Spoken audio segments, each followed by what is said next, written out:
Welcome to Black Eye Barber Shop. On my right, this handsome young fella, Anthony Crolla. Boom, there you look at that smile. $1 million smile. On my left, Richard Poxon. He's the brains of this bunch. And down underneath, you've got Jeffrey. He's walking about growling at images of himself here, there, and everywhere. Welcome to the Black Eye Barber Shop.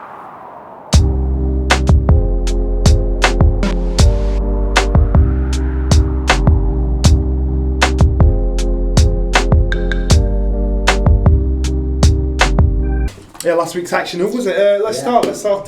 Big one. Yeah, Garcia Vargas. What a fight! What a fight it was. Can I make a statement before we start? Yes. You said Vargas. Yeah. Yep.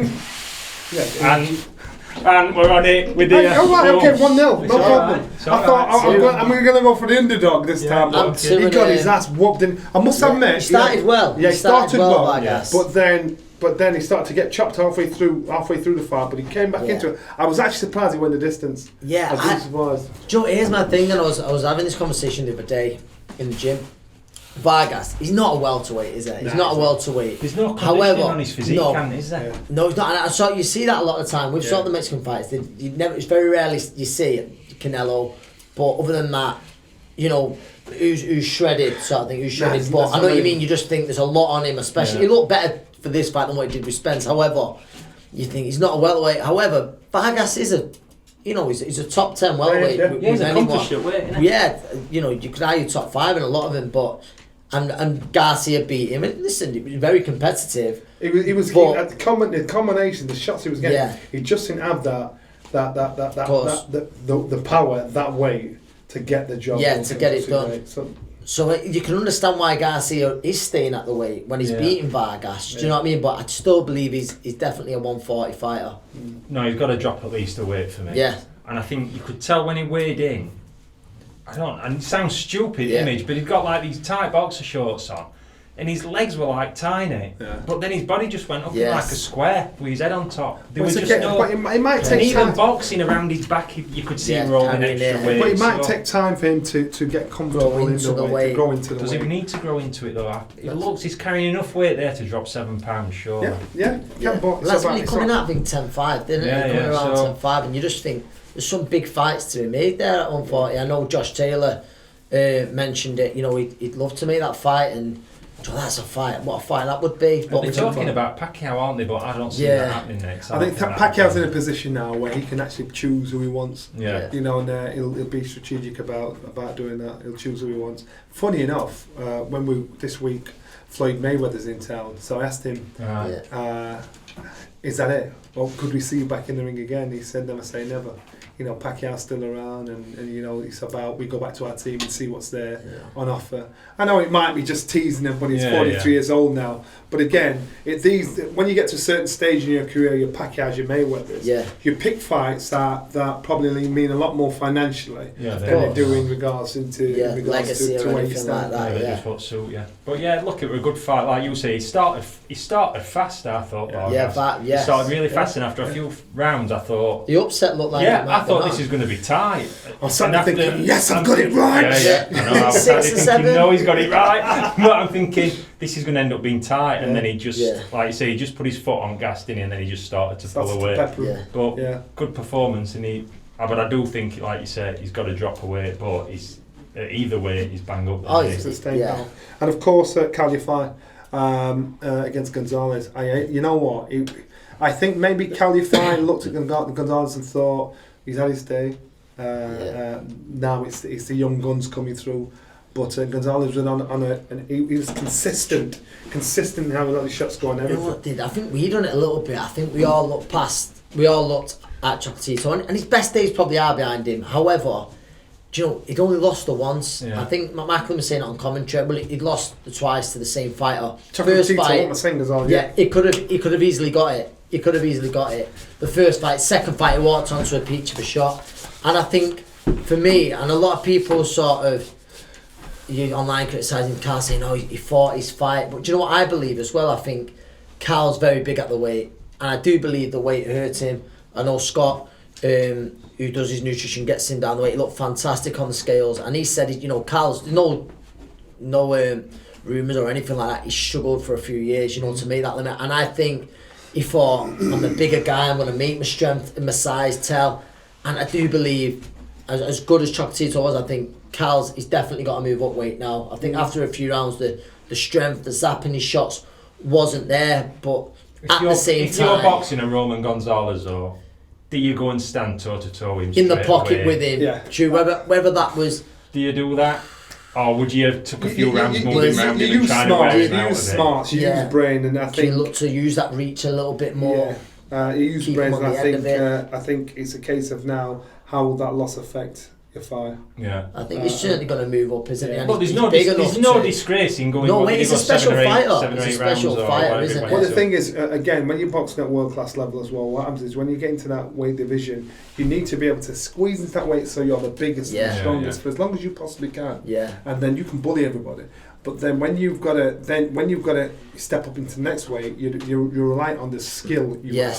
And your proper schooling that you've got. Yeah. So your fighter will now have to reposition himself, saying, right, now I'm going to depend on what got me to him in the first place. He certainly has. He went to the Olympics as a young lad. He would have gone to a second Olympics, however, Andrew Selby was around at the time and he won the box off. So really, he's qualified for 2 Olympics. Yeah. He could have been a 2-time Olympian. So he's definitely got the schooling. He won world titles as a cadet, junior. The punches never... As I was watching it, the punches just never stopped. Yeah, but consistent. It was consistent. Rat-a-tat-tat. If it would have been Carl, if it would have been someone else who you didn't know, you didn't like so much, it was a joy to watch, a Chocolatito fan or a boxing fan. Because the way he sort of just taps, where he goes through the gears, I think... the placement of his head after his through shots as well. He's a special fighter. But remember, exactly, he had the experience. I mean, no matter what, when you've been there and done that, you know what it takes. So you've always got it in the tank. So if you can get your body and your mind in the right position, you can always pull out the bag again. Yeah. So he did. It was his night. Yeah. I think. Well, perhaps we all bet with his hearts a little bit more than his heads on that one. But like I said, there's no disgrace in getting beat by him. So hopefully, Cal takes a bit of a. Takes a break. Yeah, but the thing is, they've been out long because it wasn't. That's a frustrating bit. So now he's got. That hurt him, Johnny? I do. Because at one point he was flying and then he just went off the scene a little bit. Joe Parker back on the same card. Nice. Did you see it? Yeah, I did see Parker. I only seen a little bit. It didn't mean anything. It was. I think it was more about getting him out, and obviously he said after it the fights that he wants, and obviously he's a big name in the heavyweight division. There's been a lot of heavyweight. I'm sure we're going to talk about in a minute. That are going to take place. It's strange that he's not in any of them fights. But that's it. I think he wants the winner of one of those big fights. And he needs it, Anthony. Because without it, he can't just keep. It's a great time to be in that division as well. It's a great time. Potential. They're always looking for opponents, or somebody pulls out. It's always a great time to be there as long as you're prepared, at least gym fit to step in. He's had a frustrating sign really, hasn't it, last year or so. He's not boxed. Then he was going to box Chisora, and then he got that spider bite. Then he's out. And then he's come back quite a way down card against the kid who, no disrespect, weren't.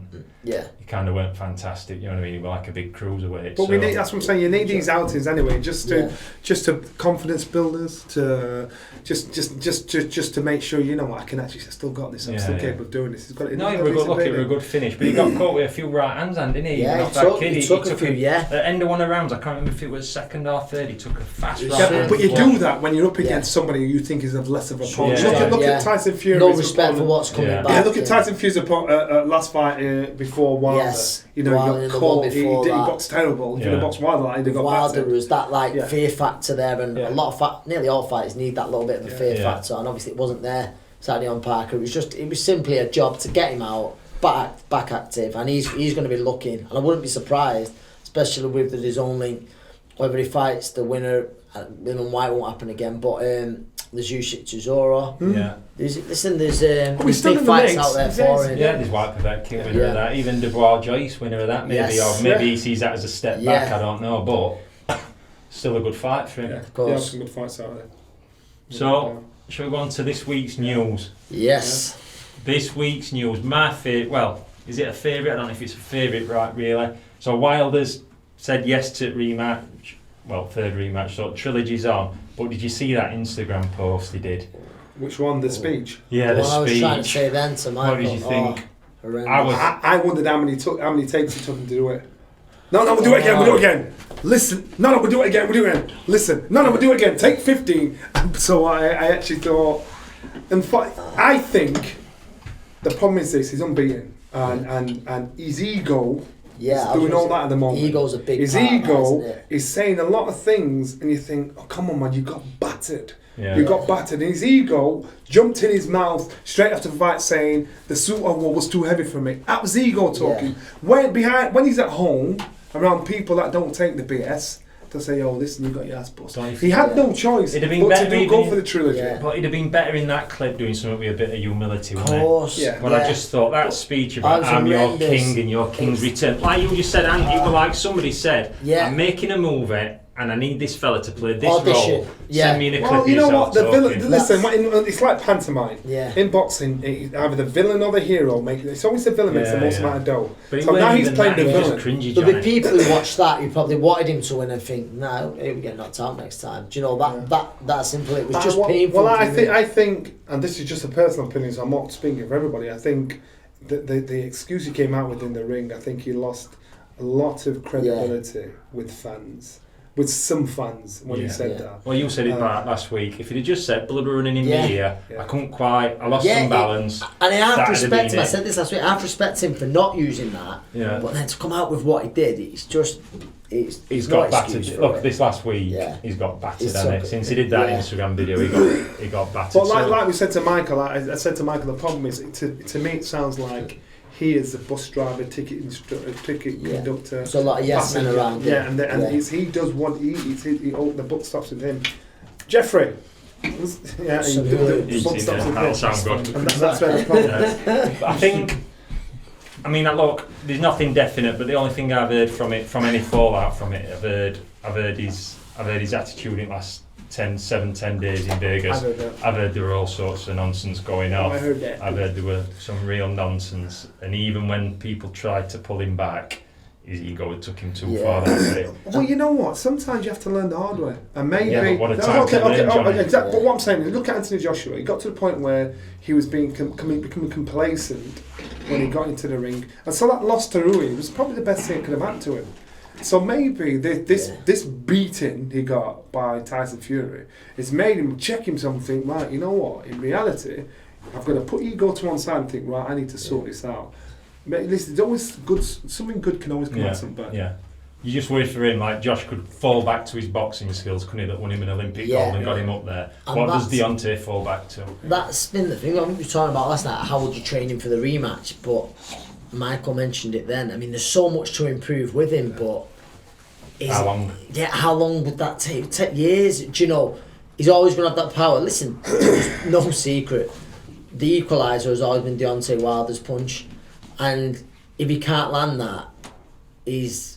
I'd still keep him up there in the top 5 because but he got beaten by somebody that was taller and longer that could outbox him, and so outreach him. So all of a sudden he's falling short. He's thinking, now what do I do? All of a sudden getting packed by a jab. Now what do I do? And the most of the fights he fought, he's had reach on him, he's had height on him, so he could drop the shots over the top and beat him up. But now you're talking the top 5, and so therefore the top 5 are going to give him hellfire. I think the downside of it for him is he got stopped by a kid who doesn't really stop people.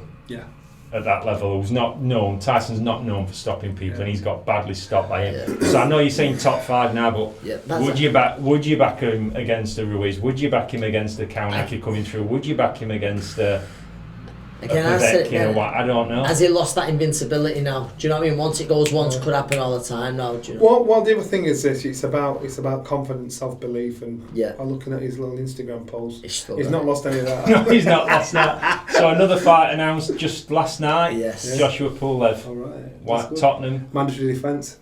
He's got to get it done. Again, not every fight says he's fine. He's got to fight the best that's out there. And so far, that's what he's done. It's a good fight. Pulev's tough. He's had the opportunity before. Now he's back in the mix again. It's something we can't take for granted and overlook. And hopefully, Joshua has learnt that harsh lesson. I think Josh comes through it. I think Pulev, like you said, he's big. He's tough, but he's not strong. He's not a big awkward. No, he's not ginormous. He's very European, and he's got that very fencing, good amateur background. Got that fencing guard, but the one thing he lacks, which I think if you're going to go to Joshua and try and knock him out, is he lacks that explosivity. Yes. So he's big and tough and strong, but he comes at you, and he just seems to like that bit of explosiveness, and I think he'll play to Joshua's strengths. I think it'll be a good night for Joshua. I think he's going to look good, Joshua, in this fight. I see a very similar fight to Klitschko. Yeah. I do. I see a very. I think there's the blueprint, isn't it? Yeah. To beat Pulev, but I think Pulev was good against you. But so I think he's very cute as well. Like that's the amateur background. You know, from him. Was it Olympic gold he won? Yeah, but Pulev isn't. Pulev isn't. He's not a big. No, he's not a huge heavyweight. That's it. So cruiserweights can fight certain heavyweights that haven't got height and reach on them. You can beat them up every day of the week. So when I met him, I thought, you know what, you're not a big heavyweight. Yeah. So there's nothing threatening about. No, there's no 6'6", 6'7", 6'8" about him, is there? Yeah. He's just. Yeah, exactly. You know what I mean? And so that's why I look at him. I think, and you can always tell. But then we thought that about. Ruiz. But I think Ruiz would get lower. He'd get a little bit lower. Like, you know what Ruiz has got? Fast hands as well. He's got that little bit of explosivity to get a combination off fast. I don't think Pulev's got that. If you see Ruiz on the ladders, right, fast feet, fast hands. I actually think we can't forget about Ruiz now because he's still a threat. He's still a threat to everybody there. It's just that unfortunately he's become a wealthy man, so his hunger's changed a little bit. Definitely. And that's why his problem is him. Maybe not use word, his hunger's changed. Well, his problem is him, and so he's got to want it enough, like he did before he boxed Joshua the first time. And when he gets that back, that's when the danger man comes back. Yeah. No, so two other domestic big heavyweight fights announced this week: Chisora Usyk, good fight. That's a good fight, and also he likes it. What's on, Jeffrey? Jeffrey likes it, and Povetkin against White. Yeah. I think I'm looking forward to them both, but Usyk Chisora is interesting. It's the first real test, isn't it? Yeah, the first real test heavyweight. I know he's only boxed once, but do you see Chisora as a real test though at top end heavyweight? He's a gatekeeper. He's a good gatekeeper. He's in, like I'm saying, Indian summer, as they say. He's in having a slate for us in his career, and against Price last night, he was relentless. He was relentless, and there's no secret. If you're training Chisora for Usyk, you're never in a million years going to outbox him. So it's going to be interesting to see if Usyk can just move and spin off him all night and break Chisora up. That's it. That's how he beats him. Yeah, without a doubt. Yeah, and that's what I'm saying. For Chisora's going to test that on him. Of course, yeah, he's going to test that, and that's what he's got. That's what he knows he's got. So he owns his shit. Yeah, that's what he's got. He's going to put that pressure. It takes a big shot. Chisora, Usyk, I know would he moving up? You think if he is going to do it, it'd be late on, wouldn't it? Yeah. But I think it's a great fight. There's got to be a lot of softening up. Yeah, of course, a little bit like Fury did. I know, very different with Chisora, but I do think it's the first real test for Usyk. And I think this will tell us. Gives a good indicator of Usyk's potential in the heavyweight. So it's not just about the win if he gets it. How he goes about doing it. Yeah, it's about the successes Derek Chisora gets within the fight. Let's be honest, I don't think he'll win, and I hope he pulls it off as a fellow Brit. But Usyk, I think, is heir apparent. I think potentially this guy's going to be something special. But I think Derek has the tools to shut him up, and I know the people Derek is sparring with. And he's sparring with some proper bruisers already. Yeah. And I mean, David Hay had prepped these lot from like probably 6 weeks ago. So he's been working hard for this. So if everybody thinks Derek's going in there thinking just don't do it, he's proper trained for this. Yeah, no, they've called for it, haven't they? That's what I was surprised. And I think stylistically, you'd think Usyk's an absolute nightmare for Chisora. So the fact they've called for it, payday aside, I think it's a very, very. It's a fight that they must fancy. And you expect him at some point to test Usyk's chin at the weight. Maybe he's thinking, look, out of all heavyweights I could box, he's the one I'm going to have the physical advantages over. Possibly. Because Chisora's not a massive heavyweight, is he? No, he's not, but he's just strong. Yeah, he's big and strong, so he's probably thinking my attributes is his weakness, so he's the one I'll go for. Proper strong. Dylan White, I'm glad he's now back in a serious fight, which is most important, a fight that means something, a fight where you can measure his performance against others. And he's something he needs. He's something. The last time he was out, he'd been out for a while. He come in the ring in pretty bad condition, but still got the win against somebody he wouldn't pick as a standing. So now I think White has to get back on track again, get that consistency back again. No, I'm with you. I think Dillian certainly needed a fight like this, but I think Povetkin last time out was against Yuri, wasn't it? No, his last fight he fought Hunter. Oh, of course, Hunter. Of course he did. And he were pretty. Yes, I actually tweeted after that. It was lucky. I actually tweeted after that. As he lost that half step, and should somebody around him maybe go. Well, that's what I'm saying. He's still on paper a threat. No, of course. And I thought against Yuri he looked well, and do you know what he did? As the fight grew up, went on, he found his distance a little bit more. But I think Huey's problem is confidence. Yes. Because you can actually fight. Yeah. And I always thought you should actually be a cruiserweight, but he can't. Look at meeting him personally. Yeah, he's a proper big unit.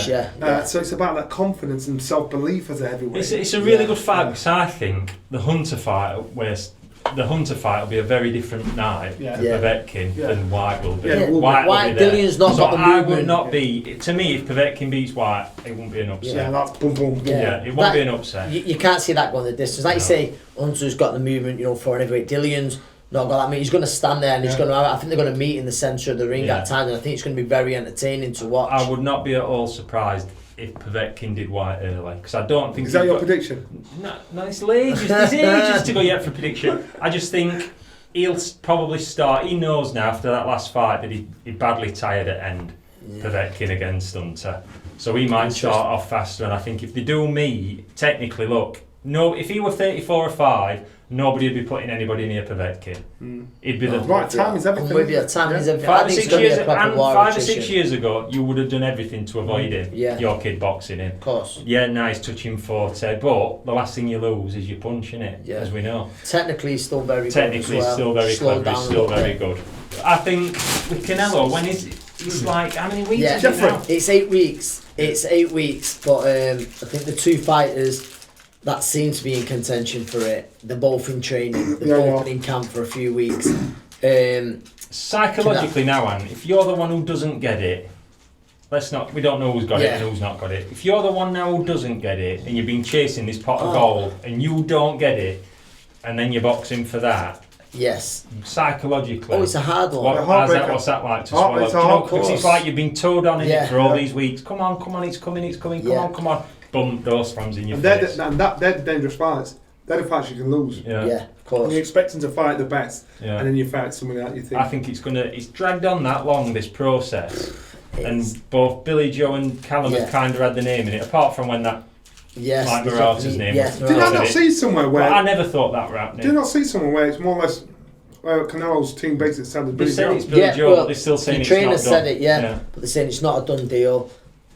And it switches every week, doesn't it? Who's in the front? If you're following what everybody's saying, you'd say it's going to be Billy Joe. But if it switches back to Callum, you just think psychologically for them kids, it's gone on for weeks, and you're like, I'm just nearly at the door. And I bet they've both been led on. Oh yeah, you're getting it. Oh, and then they both thought they've had it. Bump, nothing. They both thought they've had it, and I think that the one good thing about Callum, which one? What do you think is the hardest? Which one's the hardest for Canelo like those two?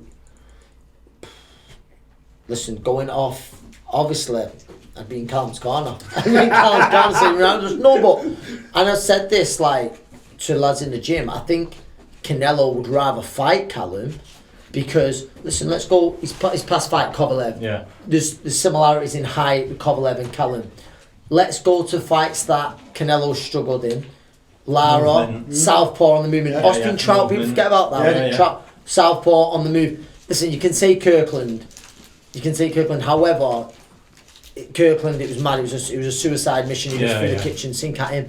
So, on paper, the style that will give him the most trouble would be Billy Joe, without a doubt, which makes me think Callum will get the fight. But it looks like Billy Joe's going to get it. But maybe the thing that negates that, Anne, I reckon, maybe they're thinking, Billy Joe, is he like Canelo? Is he really super middleweight? Yeah. Callum is much better than he's shown last time out. So they're thinking, we're giving away some movement, but we'll be bigger and stronger at weight. And I think there's no doubt Callum's certainly the bigger puncher out of the two. Yeah. So. But I just think psychologically now for other one, it's going to be a right kicking nuts in it not to get that. I was going to say the good thing, but it's not going to be nice either way.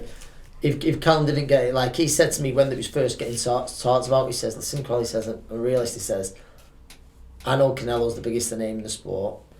He said, hopefully we fight, he says, but I've just got to wait around. If he fights me, great. He says, but if he doesn't, then there's nothing I can do about it. That's a horrible side. Do you know what I mean? Yeah. So it's got. I think it's good that he's got that attitude in the sense where it's not like he's not going to get frustrated by it. He's not going to get frustrated by it. I know you're saying that, but would that have not been if it just took place over a few weeks? Possibly, yeah. How long has it been going on now? It's been going on a good 4 weeks. Yeah, 6 months. Yeah, it's been going on 5 or 6 weeks, and it's. I know what you're saying. No, yeah. As longer it goes, you think, I'm in with a chance, and you're surely starting to convince yourself there's every chance. I think the one thing is, Johnny, see what you think. So they've both been in the gym for the past few weeks.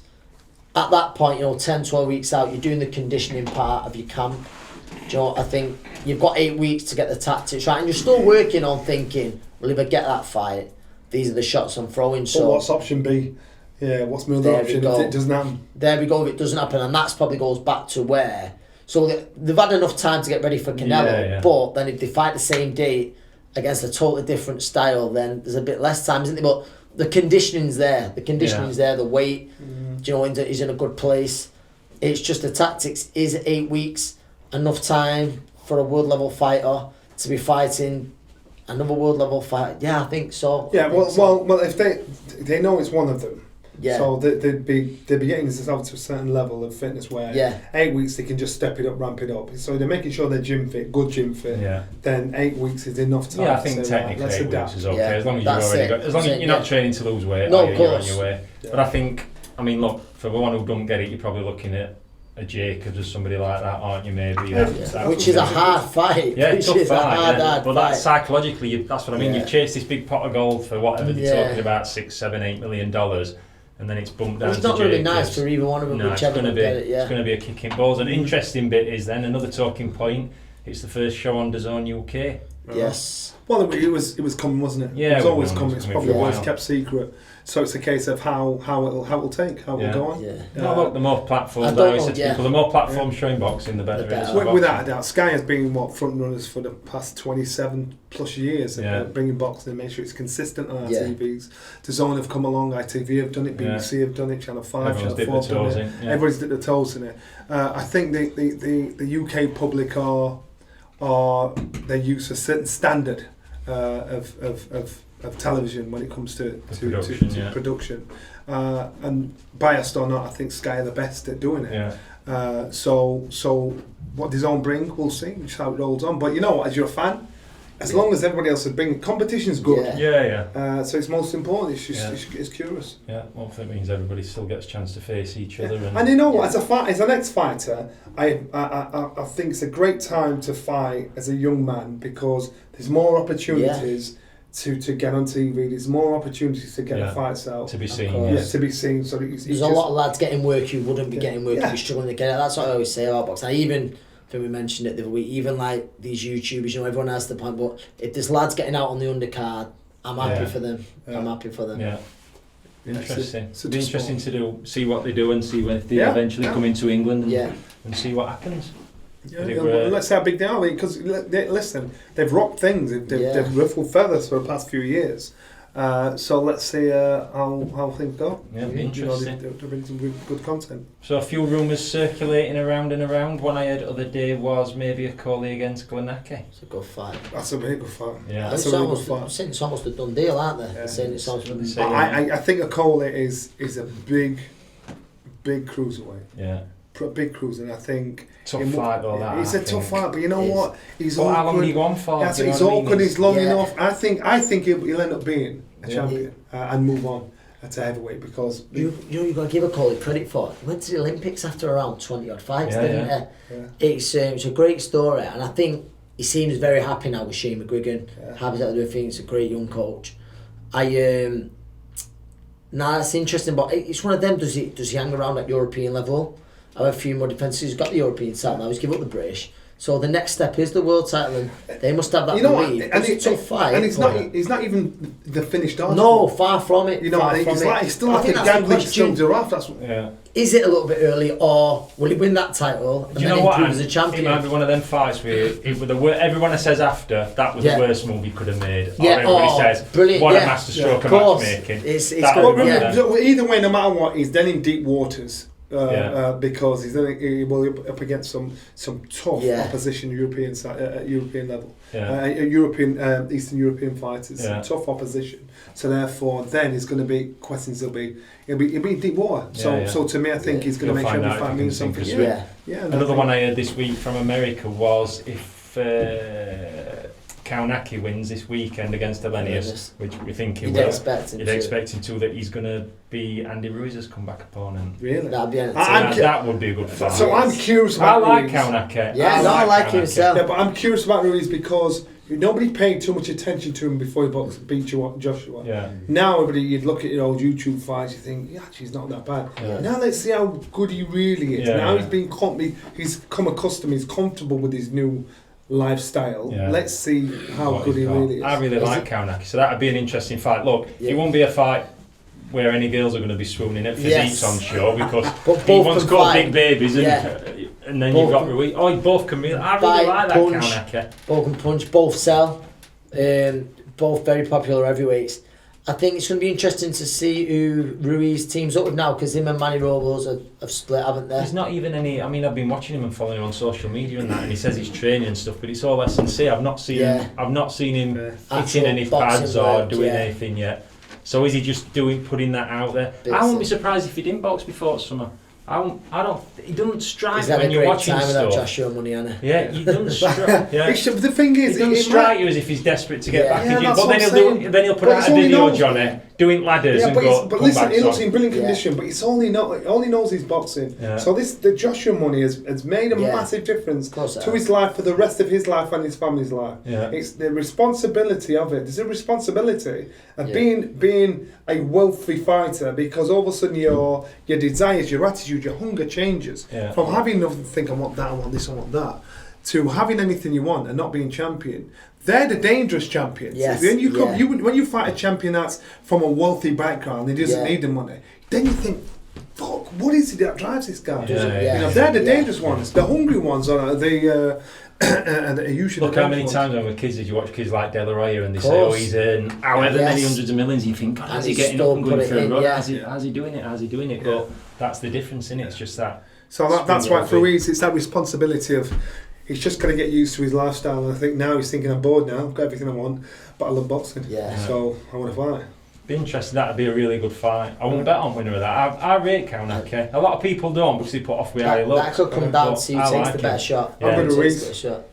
It's not made yet. You can't put a prediction before it's even made. But interestingly, this week a story came out that WBC and Bob Arum had said an agreement were more or less in place for Fury to do the Wilder rematch, and then whoever won that to box Joshua in a unification, and then Dillian White after that. Yeah, you see. So it's like this 3-fight package, and you're saying you've got to do these 3 fights by end of February. How did they do that? 12 months. Yeah, that's what I'm saying. And I actually think, especially how they've treated Dillian White, I just think things change in the blink of an eye. So talk's cheap. Yeah. And Dillian White, what he's been at 900 days, he's been in mandatory. Mandatory position. So I've lost faith in that. Now I'm more interested in the fights rather than what the WBCs, the WBAs, the IBS are saying. Is Dillian just thinking I need to get as much money as I can and forget titles? No, it's not about. Listen, Dillian, it's not about money. Trust me, we sat and did the Fury fight on Sky Bet, and how he was talking about the Fury fight. Trust me, money is not his motivation, because I know he's been offered a lot of cash to just do Q&As. He's not bothered. Yeah. He just wants to fight. Yeah. And that's all he's interested in. He doesn't care who he fights. He just wants to fight. How he was talking about Wilder. But he's not physically, you don't feel he's physically taking any steps. Not through his own but that's what I'm saying. He can't seem to, it's like he's just trying to grab something that's always just out of reach. Yeah, and that's what I'm saying. That's the tough about it, because he's still still managed to motivate himself. And that's where he's got to be careful. But I think how you're talking, how you're saying Dillian is, it's not going to be a problem. Yeah. But you've got, Povetkin, It's a very, very risky fight. Your head's got to be right. Without a doubt. So I think you've got to respect him for taking those fights. Woo! Oh, mate, Jeffrey. Woo! See, that's all this chicken butt blaming, dog. Everybody, even my mum and dad used to. My mum and dad used to do that. I can't point to the dog even though he left the room 15 minutes ago. So another thing to touch on this week. Did anyone see that this weekend? We'll not go into all details of it, but my phone lit up at weekend. Spence and Kell. Yeah, I know. I think. I don't know how it started. I think we'll have a look at it in a bit. Depending on the jewelry. Yeah, pass me an iPad. I found it. Pass it behind you. We'll have a look at it. Jesus Christ, what you feeding that dog? So Spence put up a picture of his jewellery, and I think the inference was he bought it from his money from boxing Kell, and it's not really that flash, is it? Jesus is it? Christ. I mean, you wear that when you to the shops, would you? I see. I don't get it. Would you not wear that? It's about Tyson. And you could rock that. You could rock that. I couldn't, but that'd give me a good hiding. No, you just not feeling it. It's a bit like a lot of sort of young American lads, they're into that kind of thing, aren't they? Yeah, they go and spend it. So he put that out, and I think there was some mention that the Diamond Boxers is him knocking Kell down. Yeah. Kell threw something back at him, I don't know what. Yeah. And then it just went nuts. It got incredibly personal, incredibly quick. Then Khan joined in with it getting incredibly personal, incredibly quick. Kell threw back, and I'm like looking at it, my phone's lit up. Ping. Yeah, and I'm like thinking, do you know what? All these fellas have got kids. Yes. They all must be touching 30-ish, and you just think, and you're all fighting men. Yeah. And you're like, where do you draw a line around how personal you get? That's what I'm saying. The thing is, it's personal between the three of them. It's proper personal. Now you can get fighters that fight each other and they'll want to knock each other out, but they like each other. Yeah. Between those three, genuine bad blood. It's proper bad blood. Yeah, now if you don't want to fight a man, because if you didn't like someone, you think I'm gonna batter you. But if you think I don't like you that much, I don't even want you to earn money. That's proper hatred. That's deep-seated hatred. But where do you draw a line at it, Johnny? How far you go? Yeah, it went too because far. I'm looking at it and thinking, Khan's got kids and a missus, Kell's got kids and a missus. You've got to bear in mind. Nobody lives in everybody's a glass got house. Well, yeah, no one's lived in glass. Yeah. Listen, everyone throwing stones around don't live in a glass house, innit? Yeah. But you just think, just step back a second and think, are his kids or his missus? I just looked at it and I just thought, this is just. But in that game, you actually don't. When you get older, you think, shit, I shouldn't have done that or said that. But at the time, there's no prisoners. Yeah. There's just no prisoners now. Well, I said that. Anybody sat outside of any of them going, you know what? Don't press send. Yeah. Don't send that. But they do, and it just. And the thing is, exactly. And I'm quite sure. Again, we'll get back to Joshua. He's got a team around him that will probably vet a lot of the things that are sent out, that he tweets out, whatever. Yeah. Just to think, right, come on, you're a business, create an image here. With those three there, I'm thinking, what are you doing? It's not even. It's not even a good look, is it? Nah, But do you know what I thought the day I was watching? Did anybody see that? And honestly, watch it if you hadn't seen it. Tyson did something with Sugar Ray Leonard, a podcast. Oh, I've not seen it yet. So he gets upset in it, and he's saying, I get mad at myself and I feel sad, and because I remember what a warrior I were, and when I came to the ring, I came to destroy everybody. Yes. Can you imagine any of them three if they'd have been around in his era and they're that way? Can you imagine? I know it's a different era, but can you imagine somebody on social media if he'd have been around when Tyson around going, do you know you're... He'd have jumped in his car. He'd done a Curtis Woodhouse. Yeah, he'd have jumped in his car and rocked up at your door. But you know what? I think that's social media. Someone put it in. It's simple as this. Social media's allowed people to give people... Brave. Yeah, to get brave without the risk of getting a punch in the face. Yeah. And that's it, because... And there's only a few fighters left like that. Dylan White's one of them. Yeah. He'll turn up at your doorstep. You shout him out, he'll come find you. Yeah. And he's like that. He'll not think... He'll come find you. Yeah, Curtis Woodhouse was one of them. There are fighters like that. And so there's an old Jamaican saying, "Don't be know if you're frightened," which means a ghost will only frighten certain people that aren't going to bring something back to them. And so I think these keyboard warriors that'll say whatever they're saying, they're confident behind that. And especially with fights that are saying shit. Remember, you're going to bump into each other eventually. So what I'm saying. Do you know what I thought when I was looking at it all though, John? And I don't know what you think, Ant. The fighters are saying it to each other. and then you've got all like usual suspects like boxing fans just slinging all sorts of shit and being vile. Yeah. But these are probably the same fans who are going on about Tyson Fury's recovery from mental health problems and going, what a great thing it is, and don't say anything negative to him, or that girl recently on ITV who's killed herself, that flag. Yeah. They're saying, which is it? You can't do both. 9 times out of 10, we know, like, it's not genuine. You know, in the build-up, it's bad blood. It's not genuine. For instance, you know, this Saturday, Scott Quigg, John O'Carroll. Yeah. I think John O'Carroll's a great lad. I actually bumped into him before in town. Yeah. I, wished him luck. I said, John, I'm in the other corner, but, wish you all the best. And he said, a lot of things. He's tried to get under Scott's skin. He's witty, John. Whereas Scott, we know Scott is just dry, and he's like, no, I'm not. I won't be shaking hands after it. We'll see, but he's just like, he says, he's not disrespecting me like that and then shaking my hand after it. So, and I like Jono, but then I respect Scott for saying that. Yeah. I respect Scott for saying that as well. Yeah. It's because then it's genuine. Yeah. It's genuine. Do you know what I mean? Whereas they're doing it for a fight, and them three are doing it with they're just doing fight it for likes and retweets. So the problem is when you've got your civilians getting involved in this sort of stuff. And some fighters will take it personal. I think more fool you, because you're the one that's getting up at stupid o'clock in the morning to go jogging and training 3 or 4 times a day. So if you think some crap that some kid that's never boxed before, if you're letting that get to you and upset you and wind you up, you're an idiot. Yeah. Because everybody gets brave when they're giving it that one until they get punched in the face. So when you've got fighters doing it to each other, that's a slippery road, because if I was fighting, I'll front you up with it. I think, all right, let's deal with it this way.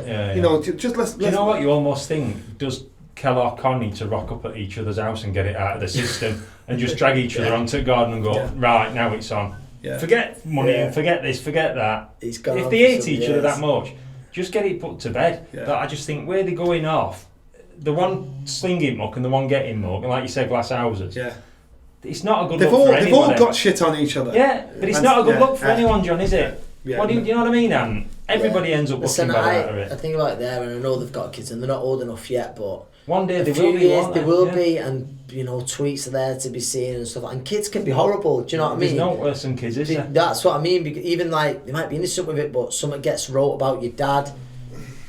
A kid says it to you, they respond. That's what I mean. That's the backlash of it all. Yeah. And that's what I think. And they got that maturity thing. You know what? There's a.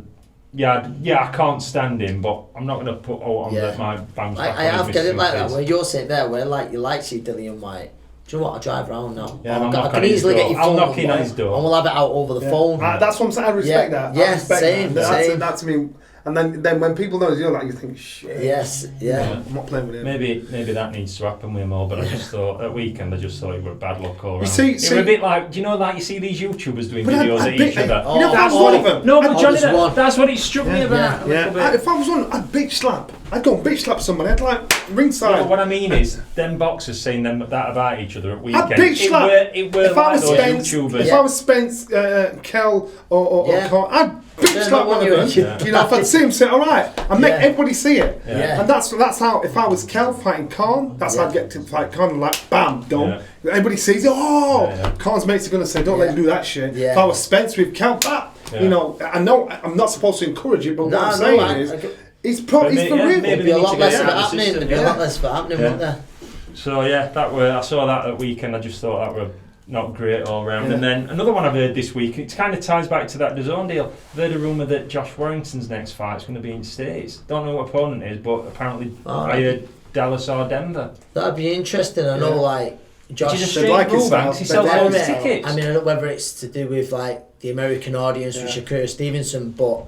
It doesn't make. He's loved in Leeds, and he packs out that arena. But the Americans are probably style. They would. So possibly, like, I get that, but I think sort of the match. I think personally, like Joshua aside, Joshua's a brand and stuff like that. Josh Warrington's the biggest ticket seller, on his own. On the stable in the UK. So it would be strange, you think, to take him away from Leeds, for that, because there's a good chance, unless they can get Shakur Stevenson over here, there's a good chance he'll have to travel for that. But like you see, you'd never begrudge Josh have that I just thought opportunity. it And it'd certainly take travel. Thought he'd have been banging arena around. It would certainly take support over there. I'll never forget when he fought on the Paul Smith Arthur Abraham undercard. Yeah. I'm in the shopping centre and the Leeds faithful just their shoes off if you're 8-man. You walked out. There's a load of them with the shoes in their hair, like that. He'll take some support. I don't know if Americans are ready for that. He'll take some support. You know what? The Americans, when we bring that kind of support over to America, the Americans, they kind of oh my God, what is this? I think when Fury boxed out there, they drank the place dry. Rick used to do it, and twice you wanted well to known, wasn't it? Yeah. It's just something different for a minute, they don't get it. So this weekend's fights, gents, are we having what we're doing? We've got Quigg against Carroll and Kaunaki Elenius at main 2 fights that kind of stand out. I think we're all going to go Kaunaki, aren't we? I'm going Kaunaki, definitely. But I really like him, so he's one I keep my eye on all the time. Quigg Carroll, I'm gonna go Scott Quigg on that. I think Carroll's a good fighter. He's fit, he's strong, he's game. He did well in that title shot against He did really well in his title shot against Former. You know, when people probably thought he'd get outclassed, young in there, and he put up a good display. But I don't know if he hits hard enough to put Scott off, and Scott does come on front foot and he can punch. I'm going Carroll, only reasons because I don't think Scott's changed his style at all. He's just become more intense, spending a lot of time out in the wild card. Yeah. Does he need to change his style for Carroll? But if you come across someone that can box, and your blueprint is there straight away, and so you've got to pick, pop, and if you've got a good who's in his corner, who's in Carroll's corner? I've just seen him today, out in Marbella. I've got to pronounce his name. But what I'm saying, it's about tactics. It's about if you're smart, you can box. That's what you're going to look on with Quigg. Quigg will try and weigh you down, but his style has not changed. Oh no, he's still the same kid. He's still exactly the same. So he spent all that time out there in the land of what suited him because he can get involved in tear-ups in the gym. I don't think he's still. But you get softened up, don't you, at the same time? Yeah. And you know better than anyone in your gym what you reckon. There's no denying out there sparring. We were saying it earlier. I think the sparring out there is very intense. Yeah. I think we were sort of saying it was from the other day. 12 months out there, regardless of your fights, it's probably like having 3 hard fights with all the hard sparring. I know Scott really liked that. I'm going to be in Scott's corner on Saturday night. So I wonder where he's going to back. You're putting me in some positions here, but no, listen. I'm going Scott. I'm going Scott, but I'm interested to see how Carroll looked great today when I seen him. But it's not an easy fight. Scott is definitely he's got to be on it, and I just think here's my big thing. We have southpaws, you have slick southpaws who move your Tevin Farmer. John O'Carroll's always been a southpaw with really high work rate. Will throw hundreds and hundreds of punches. However, Jeffrey, I'm sorry, mate. With John O, he spent a little bit of time out in Philadelphia recently with Tevin Farmer. Yeah. The way he's been speaking, it makes me think he's picked up a lot out there. Whether he is going to try and be a bit crafty, he's going to be cute. Yeah. He's going to pick his moments, which if his interviews anything to go by, he will do. Listen, if the same John O'Carroll comes through to fight on Saturday night that we've seen before, where he's going to throw hundreds of shots, I think it falls right into Scott's hands. Yeah. And I think that Scott gets the job done inside the distance. Wow. But I do believe we're going to see a trick kick out. He's going to ask Scott a lot of tests, a lot of questions, and I believe Scott wins on points. He might even have to come from behind, but I believe Scott wins. If it goes the distance, I think... a big part of it, Johnny, is that has Quigg got as much left? Yeah. That Valdez fight were...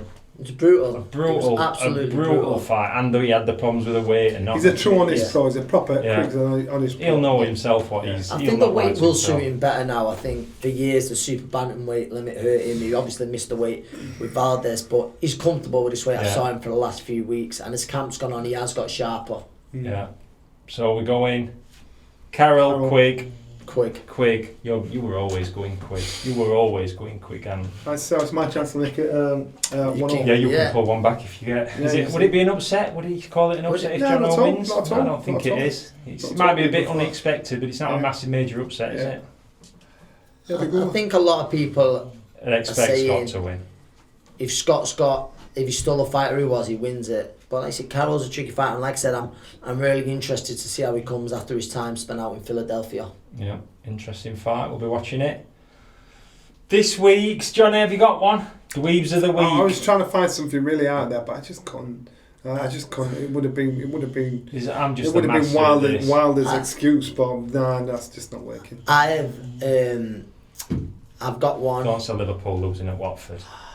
That was the greatest moment of the weekend. Yeah, you enjoyed that. Especially with the lads. I was photoshopping my head on Elton John with a Watford scar. Watford scar. So, but there's two, and I think you're going to say the other one. Are you going to say this one more? Whichever you want. Right, you say this one more. There was, I don't know how to say this. You can say over in New Zealand, there was a transgender.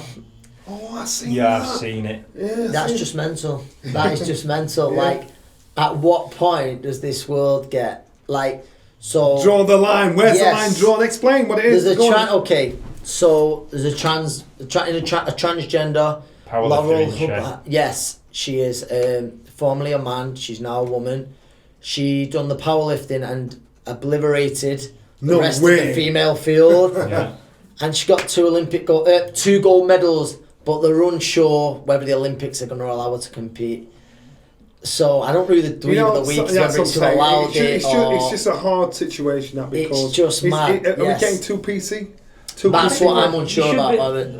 Whichever way you transition and you've been a sports person or you love sport, 1,000,000% you should be able to compete. That's right. Yeah. You shouldn't have sport cut out of your life because you category. Yeah, you're not. But there's got to be some level of fairness. I think I put something on my Facebook and people were like, the people overreact. But I said they should, because people saying they shouldn't be able to compete. They should you shouldn't take. No, you should have sport on a level playing field. If you've grown up as a man and say you decided at 20 you'd always known you wanted to be a girl. You've had 20 years of testosterone pumped through your system. Yes. And you're going to go up against girls, whether it's a bike race, a running race, an MMA fight, a boxing match. Yeah. You're going to have all that testosterone and all that time to grow strength and muscle naturally. You're 1,000,000 miles in front. Yeah. And that's the cruelty. So I think, of course, they can compete, but I just think, you shouldn't have a situation where to make it fair for one set of people, which is the transgender athlete, or you're making it completely unfair for the other set of people. I think Nicola Adams, I think she tweeted actually the reply to the bunch and they should just, there should be that category. Transgender people have their own category, and I think that's fair. It's fair. That's fair. Because what about the other female athletes? I'm in there saying, straight away you're going to think, and I'm not saying guys are better than women are better guys, but what I'm saying is straight away you're going to be thinking, of course, yeah. Well, are you encouraging them to cheat then because you're thinking, well, they've had 20 years of testosterone, I've had, I'm going to start. So I like you say, it's got. It's just. I don't know if that was dweeb of the week. No, it's not. But it's a dweeby situation. Yes. Do you know what? Everybody's being let down, not by each other. The trans athletes aren't cheating who've stayed genetically today, and they're not cheating them. It's the system that's cheating people because they won't make a ruling that works for everyone. Do I know what that ruling is? No. But for me, like you said, maybe it's where they go up against people of a similar background who've had similar procedures. That sounds fairer than what's there now. Yeah. Well, I've got two on a lighter-hearted note. I've got two this week. Yes. Chinese swimming sensation, the Michael Jordan of Chinese athletics, Sun Yang. So he's 28, multiple Olympic titles, world champion. Got busted a few years ago for performance-enhancing drugs. No way. Saved a short ban. Yeah. So his last one, he got tested. They came to his house, took a sample off him, laid the kit out, took a sample off him. A member of his team's come in and seen what's going on. Gone and grabbed an hammer, smashed everything to bits. Smashed vial sample that he'd already given. Smashed all the kit. What? Just obliterated it all with a hammer. Just went mad. Yeah, just went nuts. Don't let him test you. Don't let him test you. Who knows why? I don't know why. So they couldn't test him. There were no samples. He's refused another test. They banned him this week. He's gone to Court of Arbitration for Sport to CAS. They banned him for 8 years for second failure, tampering with a sample. So that talk about rules taking one. So if he weren't cheating, he's going to have to thank. He's got something to thank. His mates out of order. Yeah, he'll not be getting a Christmas card, will he? Yeah. Rules are rules. Yeah. Rules are rules. So either a good one. Second weeb is a perfect one. Well, I'll show a video of it in a second. Gianni Moscon rides for what was Team Sky. Yeah. It's now called Team Ineos. Massively talented kid, Italian. I think he's 26 or 7, but he's got problems with his attitude. So he's got a bit of history, this kid. So he was once banned and fined for making a racist remark to another rider riding outside him from France. Yeah. In World Championships, he once grabbed hold of the car and let it tow him to leading pack. Yeah, he got disqualified for that. In the Tour de France stage, he punched another rider. I like him. Yeah, he's colourful. He's colourful. So this weekend is a racing. Everyone needs a character. So this weekend is a race in Belgium's Brussels Cairns. It's one of the first spring races. Yeah. Road narrows off. There's a bit of a pile up. Some of them topple off. You know, it's not an high-speed crash. Yeah. They all fall onto a grass bank. What does Adjiani do? He picks his bike up and launches it at a kid who come off first. What? Just hits him with bike.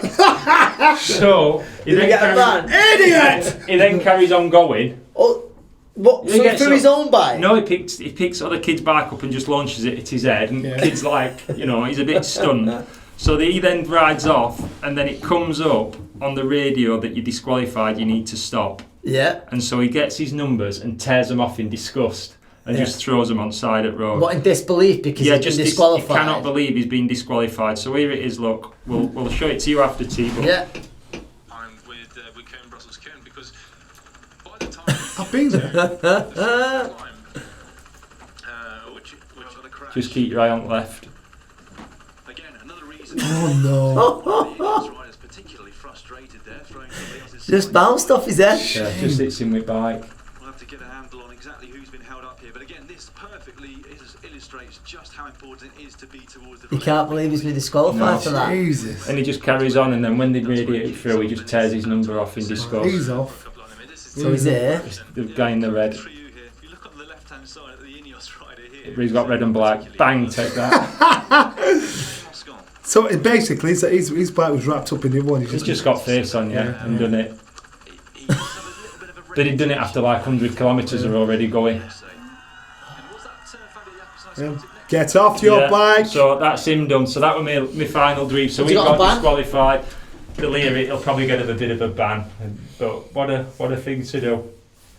The good thing about sport is we can have them every week. Yeah. We can't exhaust them, can we? There's one every week. Should we try and find one? We'll pick a sport next week and then try and pick one out of that sport. I'm quite sure we could do that. It's random sports, isn't it? Next week we could pick some like rugby, football, baseball, basketball, and try some more. I've got one for you. Oh yeah, here we go. It's boxing related.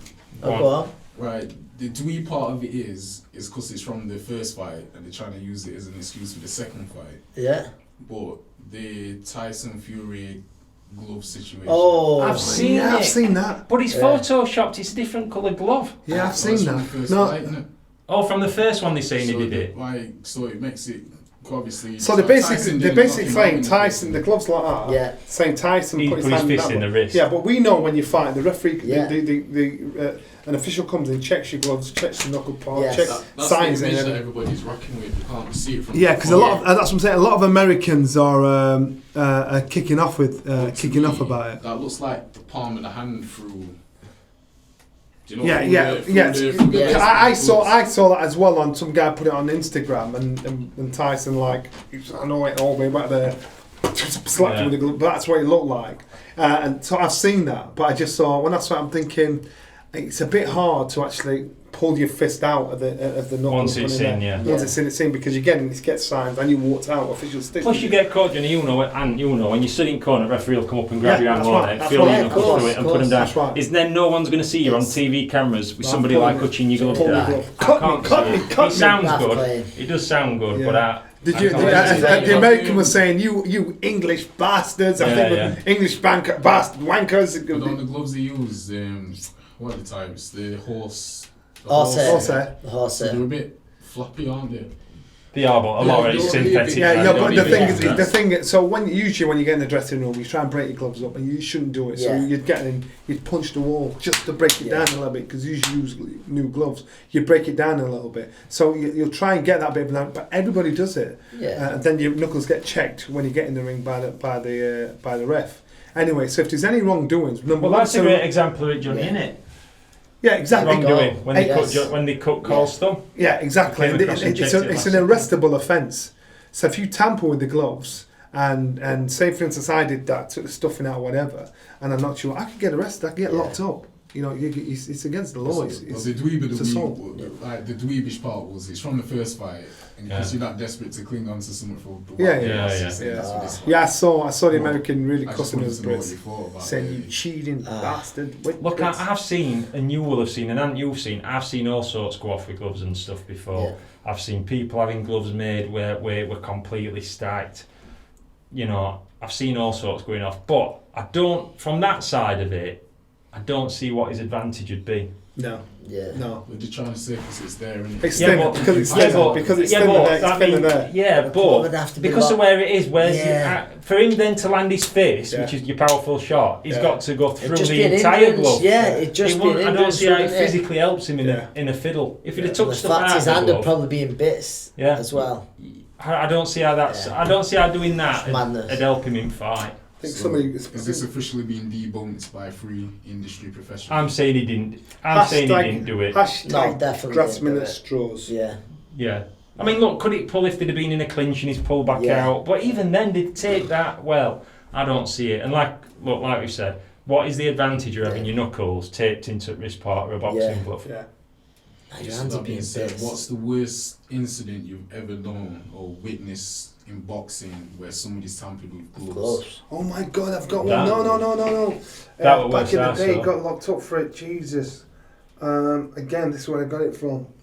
Oh, you've got me now, my history. It's not going way back, is it? Yeah, it's going way back. I know the one. And the fighter lost his life. Yes. Oh, yeah, and he boxed. He was in his corner. Panama Lewis. Yes. When they put plaster of Paris. He was banging plaster of Paris. So as he sweated and he started boxing, he boxed an Irish kid. That's right. Oh, we're it. That's right. Lopez. Oh, I can't remember his name. He boxed an Irish kid. That Danny Lopez. And as he sweated, plaster of Paris obviously started to set. I'm sure it was Lopez. Not Danny Lopez. Put in Panama Lewis. It's not Danny cheating Lopez, boxing. No, it was before that, wasn't it? But so obviously his hands ended up obviously like in more recent times, Margarito, another one. Cotto. Well, we didn't get caught for Cotto, did he? But then there was the clips after where his hands was done the same allegedly. And then just put a legal disclaimer on that. Yes, for next week. Allegedly. Just give Anthony's solicitor's email address. Boom, you can contact me. I'm in trouble this week like that. I've had the transgender one. Yeah, you'll be on it this week. But no, it's the worst I saw, and I won't mention any names. Is somebody had some gloves specifically made. Aaron Pryor. It weren't Pryor. No, that was with a drink with Panama. That was a drink. It weren't Panama. Panama Lewis. He's still banned now, but he still works with fighters, doesn't he? Where Panama Lewis, I'm sure. I think. I'm going to have to Google it. We'll get back to it. I'll have to Google it. But the worst I saw is he had these gloves specially made and brought them to weigh-in. And now we're kind of on this kid's side who brought these gloves. His manager brought them in and he put them down and went, we're wearing these. When you could first choose, so you could have Fred Smith's gloves and he could have Joe Blogg's gloves. Yeah. And I looked at gloves, I swear to God, and it was like looking at a pair of golf gloves, but with some padding on back at wrist. And I think it was 10 ounces, I think they were boxing 10 ounces, it was a 10 ounce fight. And I looked at him, and he looked back at me as if to say what's the problem? And I just looked at him to one side, and we're in a rules meeting, Robert Smith with there, and I went, no chance. And he went, looking at me going, I went, no, you're not wearing them, because I'd made match. Yeah. And then after he properly kicked off, and we're like, you could kill somebody. Yeah. But this fella as well, without mentioning names, maybe off camera, this fella as well, he's one of the biggest exponents of fairness in boxing, and now you've got to look after boxers and this, that, and the other. No. I just looked at gloves and I just thought, you must be, honestly, we're watching. You know when you see someone driving to work? Something? Yeah. Man. Because they're all sealed up, and to naked eye, if you'd have just glanced at them when they were cellophane up and that, I mean, look, I know they test them and stuff like that later on, and you check each others and sign them. But I think he got more chance of doing it because they were different brands. Yeah. But if you knew what you were looking at, like you would know, and like I know, like you know, John, I just looked and it were like 2 sheets of paper laid on top of each other, and I just thought, you must be nuts. You're never going to get away with that. I'm going to Google that now. Somebody passes me phone. Is it under you, and it's underneath you? I've got to Google that Irish kid, or it's going to drive me bananas. I might be wrong saying Panama Lewis, but I think it. It's a famous old-fashioned. Got Lopez. That's the only thing. Who am I getting mixed up with someone's died? Was that not a fight with Emil? No, Emil Griffith. Emil Griffith. Emil Griffith. Someone else in that. Yeah, that's right. Because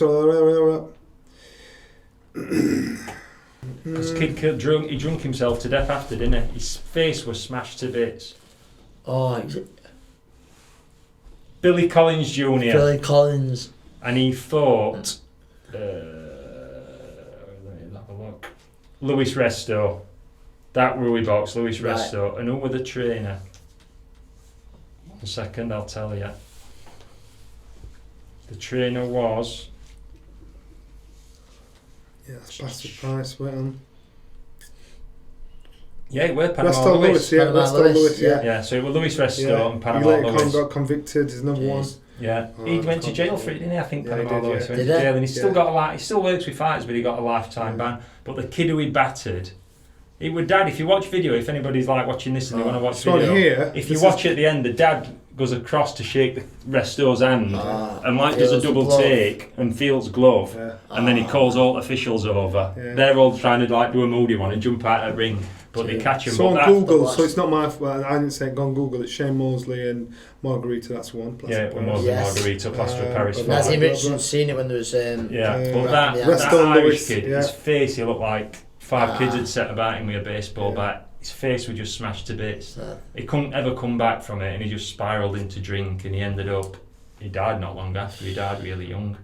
So that's when you get these people trying to be a bit too smart with gloves and stuff like that. People's lives. Yeah, you're messing around with people's lives. Hope you enjoyed Black Eye Barber Shop. Please like and subscribe, and if you've got any complaints, remember my name's Richard Poxon. Just saying. And that's Johnny Nelson. Look at you. You're running in circles. Which way will you turn?